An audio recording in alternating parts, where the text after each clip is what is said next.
Esports is top of mind for many schools. Why? Because it's unique in its ability to engage a diverse student body, foster inclusivity, open new learning opportunities, and engage students flexibly, whether in person or virtual. But don't take it from me. We have an exciting esports panel that have made an impact to contribute to the esports movement. Joining me virtually today, Randy Szyminski, Athletic Director at SUNY Canton, and Kyle Brown, CIO of SUNY Canton, Jason Kirby, President and COO of High School Esports League and Generation Esports, and Neil Malvone, Executive Vice President of Collegiate Sports Management Group. Thank you all so much for joining me today. I'm so excited to hear from you guys. Thanks, Erica. How are you guys doing? Doing great. All right. I can see the excitement is already off to a good start. But I got a few questions for you guys. I want to just get to the meat of it, right? Traditional sports is taking a page out of esports, and esports is taking a page out of traditional sports. We're seeing the worlds merge together. So I would love to hear from each of your perspectives from high school and collegiate and professional levels, what's really happening across this movement. So Jason, I'll start with you. High School Esports League is the premier and largest national esports league for high school. You guys even have some national presence as well. And soon middle school is joining. So can you tell me a little bit about what's happening at the high school level and how they're being engaged with these esports programs? Yeah, being in the space for the last 8 years, we've seen tremendous growth from kind of grassroots efforts where these kids, are just passionate. They hear about a program and they bring it all the way to the top to get programs funded. And they start with 5 kids. Now they're 200 kids. You start to see a significant amount of engagement and leadership, taken from these kids all across the country. And I think we have a great opportunity ahead of us in terms of being able to find these kids. Yeah, and High School Esports League does something pretty incredible. You guys offer STEM accredited programs, right, to the schools that participate. Can you tell me a little bit about the funding options and the STEM accreditation that they could achieve? Yeah, so we're a STEM accredited program. We have a STEM accredited curriculum called Gaming Concepts that we worked to develop with Dr. Christy Custer. And it's been amazing in terms of the amount of schools that are trying to adopt it this fall and in the coming years to get them, get that launched. As far as funding options, we work with the Varsity Esports Foundation to help kind of fund some of the programs specifically for Title I schools or free and reduced lunch schools. And then there's several programs because it's them that are both in local or national communities that schools can file grants to potentially get the funding through those efforts. That's great. It's good to hear that there's plenty of options for esports programs to be funded at these schools. And not only that, but the applied learning opportunities that come along with it. So before I move on from high school, what's happening as far as the top ranking players across the nation? Are you guys able to track that? I know Generation Esports is another platform that you are representing here today. So can you tell me a little bit about it? Yeah, so Generation Esports is the technology. It's the platform that operates the league. So we run, we're launching the Middle School Esports League on our platform. We already have the High School Esports League. We partner with the NJCAA to be able to run their esports program. So we have the entire scholastic pipeline from middle school to college. We create opportunities for kids, get them access to scholarships, get them access to career opportunities. But also, we partner with other non-scholastic community as well to enable them to have esports as a point of engagement. So that's what we do. So I see scouting potential in the near future. Another way that esports is taking a page out of traditional sports. You got those brackets, those rankings happening, national competitions going across the board with high school and college. We're going to hear more about college. So Randy, you're representing as the athletic director of SUNY Canton, the college environment here. And SUNY Canton is no stranger to esports. You guys have a phenomenal program that's been built up over the last 2 years, an esports arena. And now there's going to be a SUNY-wide esports league. Can you tell me about what was the impact that esports has had on SUNY Canton to really raise such eyebrows for the whole SUNY system to adopt a SUNY-wide league? Yeah, I think we caught some attention just because one, we were the first SUNY school to bring in an esports program, one of the first schools in New York State. But just the dramatic success that we have had through esports, and really, we've got to credit that to our students. They're the ones that have really driven this for us. They are the ones that signed up for it, and they're the ones that told us what games they wanted to play and how much they wanted to compete. It all really started from listening to students and our president taking a look at traditional athletics and saying, you know, our traditional athletes have better retention numbers, they have better graduation numbers, they have better GPAs, and how can we spread that across campus? How can we give our students more of that? And esports was a natural choice of that, listening to our students. So it really has progressed naturally for us. And our biggest struggle has been keeping up with the demand of our students. They just want more and more games. More students want to participate. We built an esports arena with 24 PCs, and we're looking to expand that because we need more. Last year, we had to cut some students from the team because we couldn't accommodate everyone. So we had more than 100 students try out. We cut it down to about 90. But we could easily have 150 or so on our team or more, and we've got a lot more coming in this fall. So it's really exciting how it's taken off, and it's been terrific. You know, I think the other key for us has been involving all of the different areas around campus, so academics and student affairs, athletics, that sort of thing. I feel I not only represent colleges here, but I also represent the technology challenge. Because I'm a traditional athletic director. So as you've walked me through some of these technology challenges, but that's okay. I think I know how to bring a coach on board, bring students, gather a team, and arrange for competitions. And then all of the technical stuff, we push off to other folks like Kyle on this call, but also students and our esports coordinator, that sort of thing. It just continues to involve more and more people, and that's the key to the success. Absolutely. It takes a village when it comes to esports. It's a unique bird in that you're not on a field, you're not on a court. It's not just, well, this is the athletic department, and it's not so clear cut that way, right? You talked about the student retention and the student performance, and we definitely see that when students are engaged, they're going to be more in line with their academics as far as just keeping up with their schooling. But it does more than just keep them engaged. The inclusivity that it enables across the board, the team members that are a part of the clubs. Can you tell me a little bit about that? I mean, we're used to the water boy on the football field or the assistant coach or things like that, right? But you have technologists and media shoutcasters and all these things that are involved in your programs. The diversity of our team members in so many different ways, including personalities and interests, is just fantastic. I talk to people about why we have esports and why we have athletics here at SUNY Canton. And we have athletics not necessarily to find out who can jump the highest or run the fastest or lift the most weights. We talk about those intrinsic values that athletics brings with teamwork and sportsmanship, leadership abilities, making good choices, being good teammates, that sort of thing. Those all exist with esports as well. And I also tell folks, your biggest competitor on campus may not be 6'4" and 240 pounds. That person may be 5 foot, 120, but boy, they will gnaw your arm off for a win in Overwatch sort of thing. So, it's I think people of all different sizes and shapes and personalities like to compete. And esports has some of our best competitors on campus on that team. And it's just great to watch them not only play their game, but thrive and just come out, in some instances, come out of their shell and really become they're terrific competitors, terrific students, and very successful. Absolutely. And what I heard you say was, I have a shot to be a top competitor in esports. That's true. That's true. That's the neat thing about it.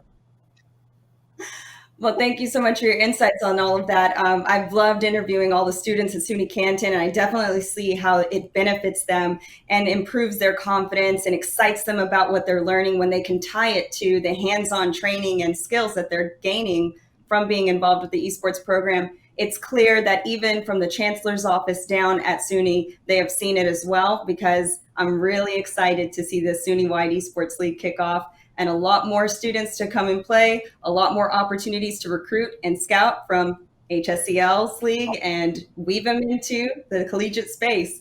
So with that, I feel like it's a perfect segue to talk to you, Neil, because you're doing some amazing things at Collegiate Sports Management Group. You guys operate and help run the ECAC, which is the Esports League that's nationwide. You have tons of tournaments and opportunities to play, but there's so much more going on there with the vision that CSMG has in motion to really legitimize esports as a sport.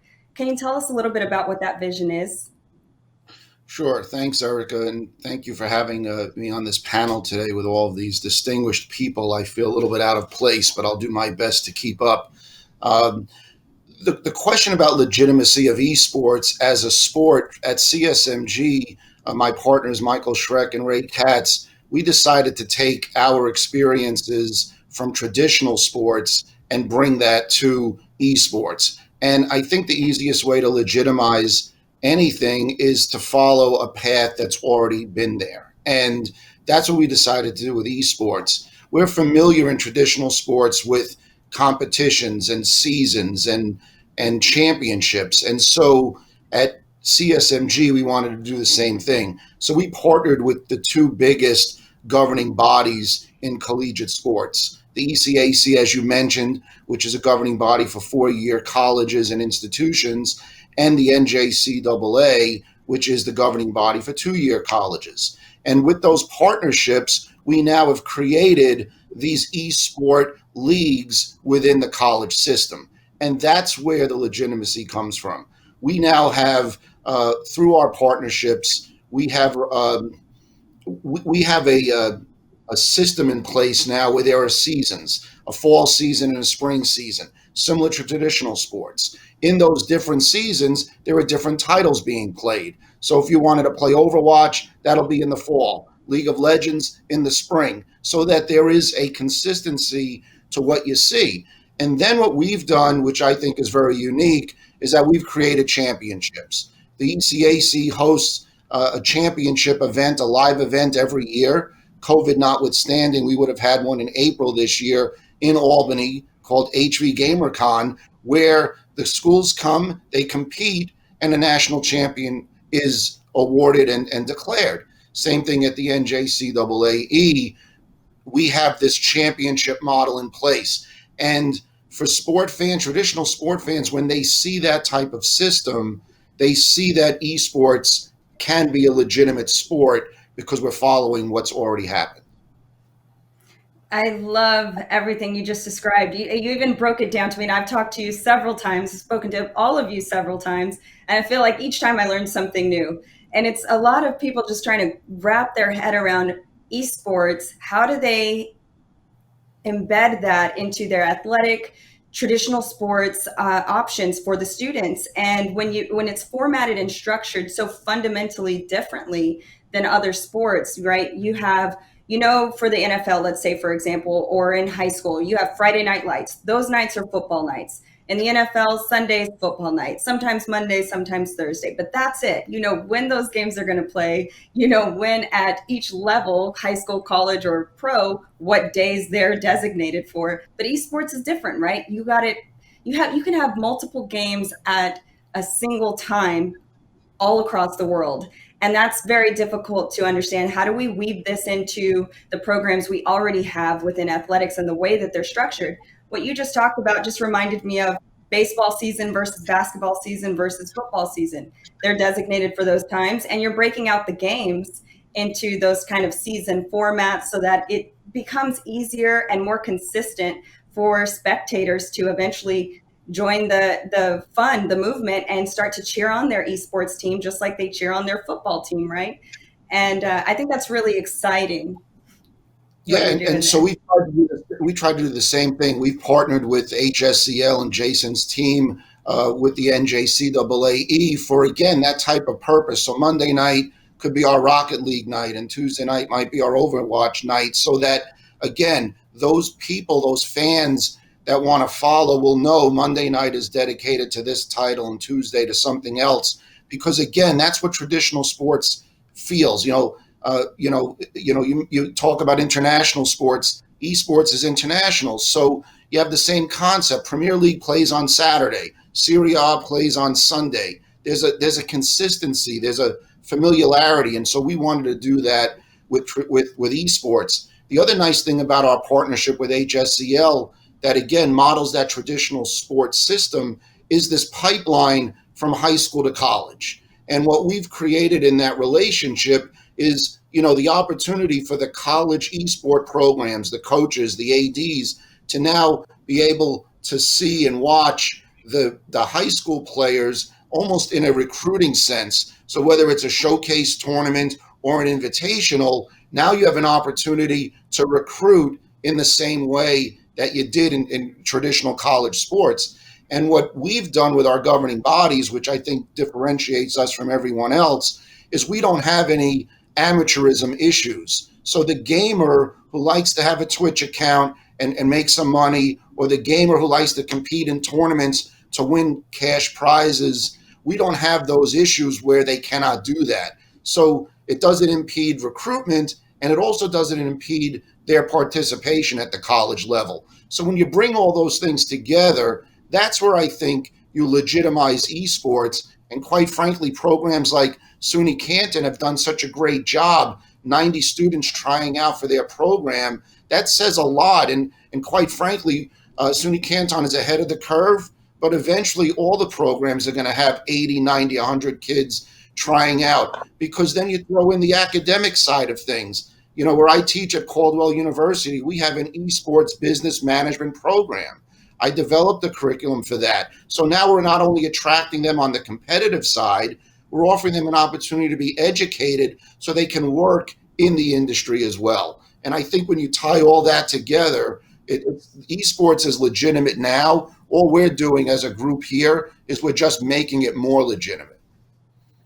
All you're doing is making it easier for spectators to join the movement, to get excited about their team, to be able to watch the matches and cheer on the various gamers just the same that we would cheer on the jersey on the field or the court. And I should mention, I know we're all virtual and we got separate boxes here separating us and time and distance apart, but we are an ecosystem here. This is a beautiful thing. You guys talk to each other regularly. The ecosystem that's forming, the yellow brick road to streamline the recruitment from college to high school to college and on to pro if they so desire, the learning opportunities that you're all working towards and enabling these students to take part in, that's really hitting the KPIs of the educators, right? The student performance and the student retention rates and the grade or the GPAs that are traditionally higher with those that are involved with the program.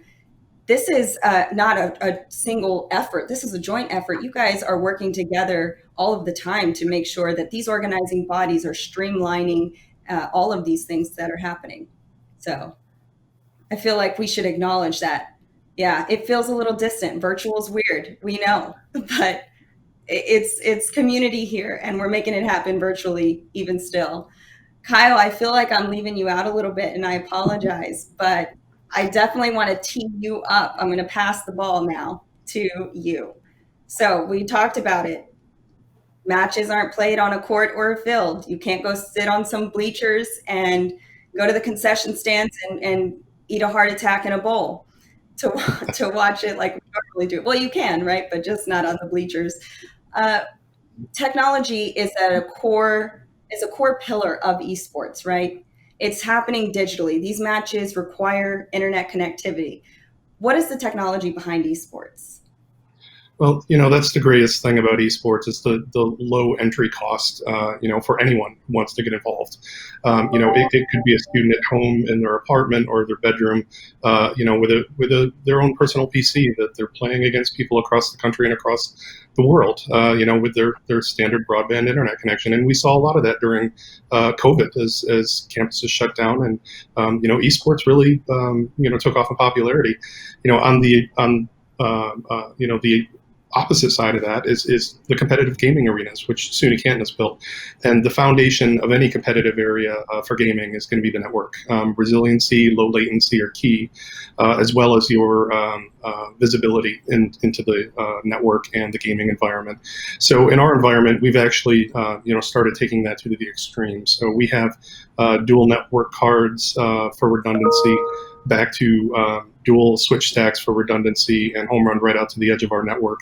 And we've partnered with our statewide research network provider, NiserNet, to access their CDN, which has gaming providers signed up to that service. So all the way from the ISP back to the physical network drops plugged into our gaming rigs are designed for that low latency and that resiliency that we talked about.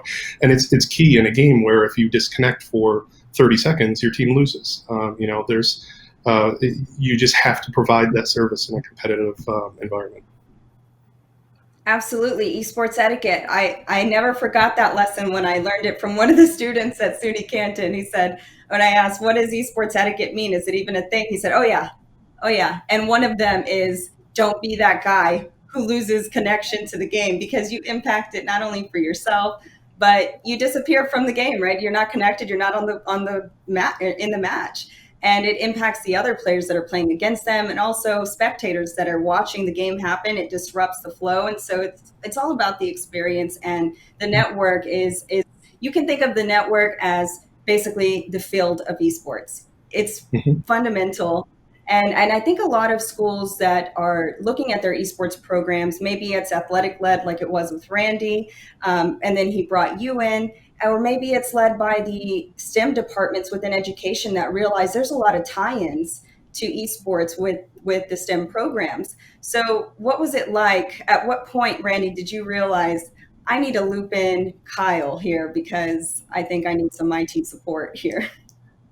I think we were really fortunate at SUNY Canton, or at least I was, in that everybody kind of realized it at the same time. It wasn't like I was leading the way. I think everybody was all in right away. And I'd say our president was probably pushing as hard as anybody else. And everybody realized that we were headed down the right path. Oh, sorry, my light went off. We were headed down the right path right away. So we had buy-in from all areas, whether it was academics, technology, admissions, athletics, student affairs. Everybody was all in. I think that was one of the ways we were able to move quickly forward. And I think some of the keys to that success was everybody was willing to look at their budgets too and say, what do we need to do to make this happen? Because our athletics budget is stressed just like everybody else's, and so it wasn't like athletics had a lot of money to go ahead and create an esports arena. But what happened was everybody looked at it and said, we're going to be able to increase enrollment. We're going to be able to create a new major, esports management, here at SUNY Canton. We're going to be able to support the current majors that we have here. And you talked about the STEM majors, particularly engineering. Engineers are big time into gaming, but also other areas for us like game design and graphic and multimedia design, those sort of things. So it tied in so well with our academics. And then if you take all of that and top it off with the student demand and the enthusiasm from the students, we were really ready to be successful right away. But I think some of the keys were from the administrative standpoint, everybody was in. Yeah, that's the key, right? The cross-functional buy-in there. And plus, if anything seems overwhelming, like graphic designs that you need for esports or any kind of social media strategy or shout casting, esports casting, right? Things like that. Fear not. The students that are in those programs that got a passion for it, they will take the bull by the horns, so to speak, right? I'm in Texas, so that's the first phrase that came to mind. But I think that I've been amazed by seeing how the students really take ownership of their clubs, of their teams, and deliver services that maybe seem outside of the scope of what the school administrators are able to assist with, right? Neil, I'd love to hear your input from this as well, because we're talking about, the spectating opportunities. Can you tell me what you guys are doing for that? Yeah, there's a lot happening on the spectator side, but I just wanted to follow up a little bit on that student piece. Again, not only are these students going out there and making a place for themselves, but even at CSMG, we've actually brought on a couple of interns from colleges that the students are in esports. We have one working with the ECAC from SUNY Canton. We're bringing one on from at CSMG as well. So again, it's that pathway, whether it's from the competitive side or the academic side, and then the career side. And that's what's very exciting about all of this. And as esports becomes more mainstream, more people are going to watch, right? We saw that during the COVID pandemic, how many people watched the professional athletes play NBA 2K or MLB The Show. NASCAR had some of its biggest ratings in years when they were doing virtual racing. So the platforms are there. As we bring in more sponsorships and more awareness, then the spectators are going to come. And again, it's a really exciting time to see all of those pieces coming together. Absolutely. So with all of that, I want to make sure that there's some key points that we leave with our audience that are watching today virtually, which we so appreciate. And we're going to go into a little bit of a rapid fire question here so we can make sure we don't leave anything out. Are you guys ready? It's game time. Let's go. Ready. All right. So I'll start with you, Randy. What is it that educators, school institutions can do to ensure that cross-functional buy-in that you were talking about to really make the esports program successful? I think if folks approach it with an open mind, that's the best thing to it. I meet up with other athletic directors that seem to be a little resistant about adding esports, and it amazes me that that's still happening. And we talked about the COVID influence here. Esports is really the only place we're having games right now, and it's great, and it's terrific competition. It's a way to engage students, and it's a way for them to feel a part of the school, just like your top quarterback. It feels like he's representing the school. It's the same thing. It's fantastic, and you just have to open your eyes to it and follow the lead of the students. They will take you there because they're so enthusiastic about it. It's amazing, and we're seeing that at a lot of colleges, high schools, middle schools as well, where students say, just let me do it. You barely have to do a thing. We'll lead the way. And so you see a lot of clubs forming, student driven, and it's just fantastic. Absolutely. Okay, great parting words. Jason, you're up next. And I would love to hear, how would a school join High School Esports League? And though High School Esports League is obviously for high school, you have middle school coming up. So I would also want to loop that in. And lastly, Generation Esports. Do you have to be in high school to have Generation Esports platform to maintain and manage your esports clubs and teams? Lots of questions there. So for schools looking to join and be able to offer a competitive esports experience, it's very simple. You can just go to hsel.org to learn about the High School Esports League, or they can go to msel.gg if they want to access the Middle School Esports League. And we create everything on the platform in terms of matching up with other opponents and being able to sign up, manage your team. We provide all kinds of resources to make it easy for schools, teachers. Like just Freddie was saying, students do most of the work, and that helps kind of bridge the gap for schools to onboard and get started. But we make that process easy, and for communities that are seeking to engage a younger audience and offer esports amongst their members. Generation Esports is the platform, and you can check us out at generationesports.com to learn more, and reach out to me anytime. I'm always happy to answer questions. Absolutely. And I know there was a lot of questions, but to be fair, you're representing a lot here. You got a lot going on, and I love it. It just speaks to the esports movement. And just so you all know, those of you watching, we do have a Level Up Arcade happening on Twitch that all of our friends here from SUNY, HSEL, Generation Esports, and CSMG are helping us run. We have pools of students coming from each of their leagues, and all of our customers here are able to register and participate in the games that are happening in this evening, today and tomorrow.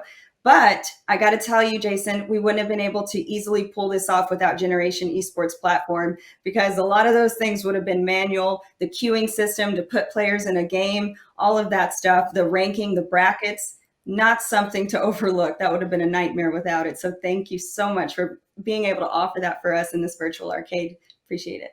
Yeah.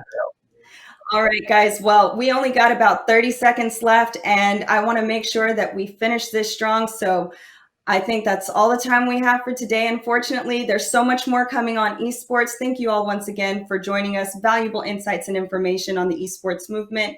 Make sure you join our Level Up Arcade this evening, and don't miss Esports Center on the Entertainment Channel. We got special guests like Amon Green, Shane Vereen, pro gamers, and more.